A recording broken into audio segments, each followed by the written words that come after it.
Susubukan naming sumakay ng light ferries from Cebu City to Tagbilaran City. Slow boat ito, 4 hours ang biyahe. Maiba lang, okay? So join us now! Waiting kami right now for the shuttle dito sa Gate 1 ng Terminal 1. Actually, kapag sasakay ka ng fast craft like Ocean Jet, dito din eh. We're going to Bohol! On the way here, nadaanan namin yung barko dun sa Pier 2 ata. And then, ito yung ticket namin. I purchased this on their website. 520 yung kanilang tourists class. And then, ito na yung aming shuttle para dalahin na kami dun sa barko. Okay, ayan. So, akala ko medyo malayo pa siya. Pero andyan na pala siya. Distracted ka ba? Akala ko dun eh. Kanina ko siya sa 70. Doon ito na 11. Ay, ako ulit mo ba? Ako makulit o ikaw? This is our third time to visit Bohol. First was via Cebu Pacific from Manila. And then the second was via Ocean Jet. So fast craft yun. And then ito yung first time na sasakay kami ng light ferries. So para maiba lang. Ito yung economy class which is 340 pesos per head. So non-aircon siya. 4 hours ang travel dito. Ano na? Dito naman kami sa tourist class, air condition dito. Ganon din, nakahiga din. Merong kahigaan. And then, ayan, ganyan yung itsura niya. Mga bunk beds din. 520 naman dito per head. Sa website ako bumili eh. So, nagbayad pa ako ng additional 100 para sa parang processing fee online. And mas mura actually kapag bumili ka sa pier mismo. Ito, mag-iiwan ka ng ID para makakuha ka ng blanket. Blanket pa or bedsheet? Actually, nung una bedsheet siya eh. Pero nung sobrang lamig na, ginawa ko na talaga siyang kumot. And then, kailangan mong ibalik yung kung ano man yun para makuha mo yung ID mo naman paglabas. Kaya lang, magkahiwalay yung aming beds. Doon siya sa kabila, pareho kaming sa taas. Pero may nakipagpalit sa kanya. Ayun, ginagawa ko siyang sapin. Pero yun nga, sobrang lamig na, nung umaandar na. Tapos nakatulog kasi ako.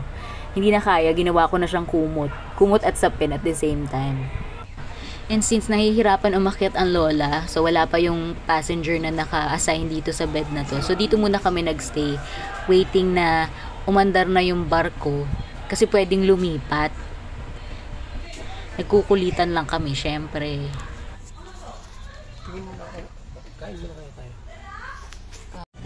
And then, ito yung kanilang tindahan. Meron sila usually mga chichirya, cup noodles. Meron silang siopaw. Pero meron din silang adobong manok. So, yun yung kanilang rice meal.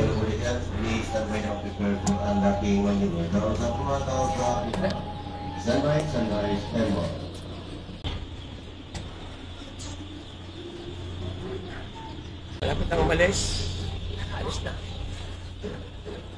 Gaandak na. Dito lang yung kainan, sa baba.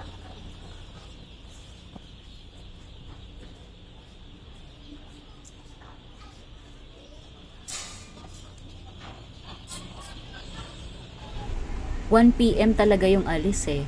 Dapat 1 hour before departure, andun ka na. Actually, akala namin, late na kami kasi dumating kami 12:30 PM. Pero, umalis naman pala yung barko, mga siguro 1:30 PM na. Kaya dumating din siya ng Tagbilaran City, mga around 5:30 PM na rin. And ito, since paalis na yung barko at wala naman ang sumasakay, naghahanap na kami ng magandang pwesto kasi marami namang bakante. And pwede ngang lumipat kapag hindi naman occupied yung bed na yun. So, syempre, naghanap kami ng medyo komportable.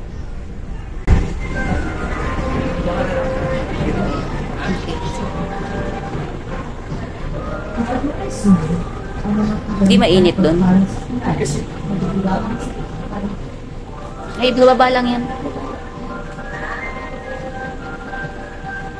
Ang malapit sa mga ay sa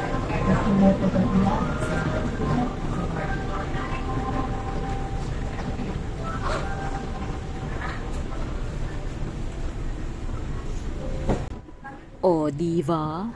Yan ang asawa ko, masikaso. Medyo maulan this time of the year pero itong trip namin na to napakaganda ng panahon. Medyo makulimlim lang, pero hindi talaga siya maulan. Pero at this point, we were really hoping na hindi maulan sa Bohol. Kasi syempre papasyal kami dun, pati sana hindi maalon. Kaya sobrang swabe lang talaga ng biyahe. Kaya lang, ayan, buti na lang may baon akong panglola kasi medyo nahilo din ako. Nung nagising ako, siguro mga 30 minutes na lang bago dumaong, parang kasing bumagal yung barko. Tapos parang feel ko na talaga yung galaw niya. Kaya nakakahilo. Tapos ang layo pa ng CR from the tourists class, talagang lalabas ka pa, tapos doon ka pa sa kabilang dulo ng barko iihi. Kaya talagang like, oh my God. So then, finally, nakarating din kami ng Tagbilaran City after 4 hours ng biyahe. Pinababa na muna namin lahat ng pasahero bago kami lumabas. Para hindi kami nakikipagsiksikan. Ayan.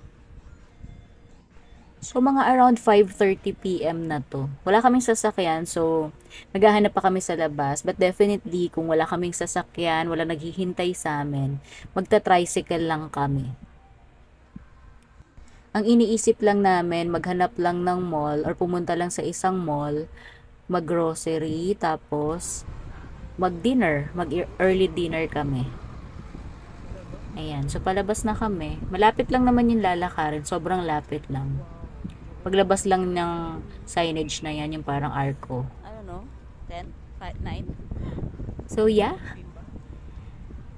yan yung aming Light Ferries 11 trip from Cebu City to Tagbilaran City. Sa 2024, 9 years. Okay.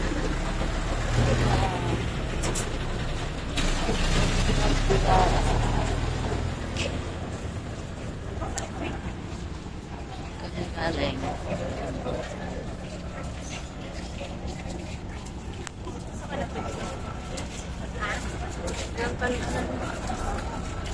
Ay, naman.